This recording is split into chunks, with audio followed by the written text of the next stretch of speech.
یک جوان 23 ساله ساکن کولوب با گمان آدمکشی دستگیر شده است. وزارت کارهای داخله گفت این جوان روز 12 مای تخمینا ساعت 16:20 معشوقش جوانزن 19 ساله ساکن جماعت زیرکی را به زمینهای جماعت ضربدار برده به قسمت شکم و پشت او 3 ضربه کورد زده است.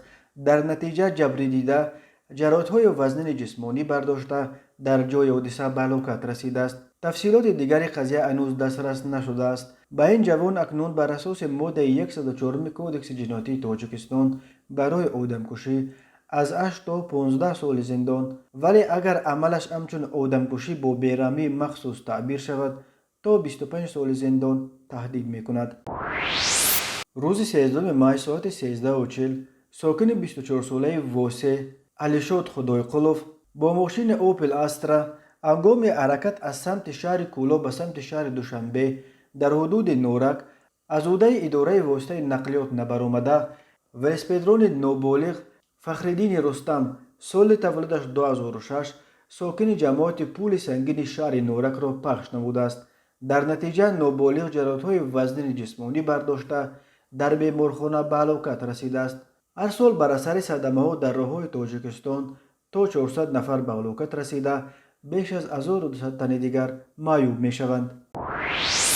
ساکن 40 ساله نویه شاه منصور پایتخت به آن گمان بر می شود که با روی فریب به باوری یک ساکن 31 ساله شاه منصور در آمده از ماه فوریه تا مارس سال 2021 از وی 8 ماشین گوناگون تمغه از جمله تویوتا کمری ارزشش 145,000 سومانی، تویوتا کمری ارزشش 125,000 سومانی، اوپل استرا جی ارزشش 105,000 سومانی، اوپل استرا ارزشش 35,000 سومانی، تویوتا کمری ارزشش 120,000 سومانی، لکسوس ارزشش 150,000 سومانی، خوندای ساناتا ارزشش 95,000 سومانی و خوندای توکسون ارزشش 140,000 سومانی جمع به مبلغ 915,400 سومانی ماشین گرفته تا امروز فقط 251,430 سومانیش را برگردانیده، باقی مانده 663,970 سومانی را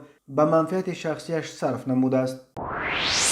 در استرافشان جوان 21 ساله ساکن جماعت گل سرخ با گمان دزدی دستگیر شد. او به آن گمان بر می شود که روز 12 مای تخمینا ساعت 11 با روی پنهانی به خانه استقامتی املیه 51 سالش در آمده 16,200 سومانی او را دزدیده است. به این جوان بر اساس قسم دوم ماده 244 کودکس جنایی تاجیکستان جریمه به مبلغ از 60,000 تا 120,000 سومانی و یا از 2 تا 5 سال زندان تهدید می کند.